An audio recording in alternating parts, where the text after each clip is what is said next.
साल में देखने को मिल सकते हैं।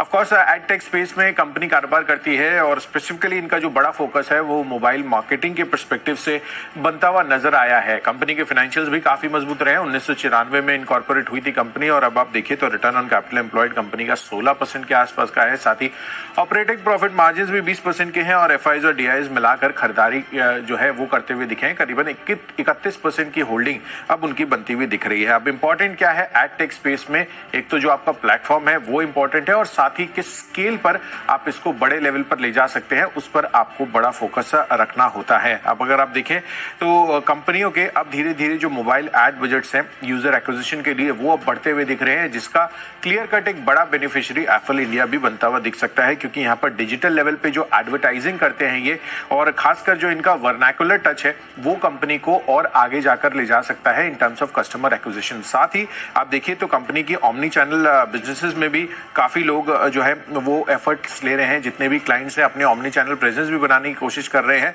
जिसका आगे चलकर बड़ा फायदा एप्पल इंडिया को भी मिलता हुआ दिख सकता है। तो एप्पल इंडिया पर फोकस कर चलिए, खासकर डिजिटल फर्स्ट जो इनिशिएटिव्स कंपनी लेती हुई दिखती है वो कंपनी को आगे चलकर बढ़िया क्लाइंट एक्विजिशन देखने को मिल सकते हैं। तो अगले 12 महीनों में 2100 रुपए के टारगेट्स के लिए इस कंपनी में आप कर चल सकते हैं खरीद।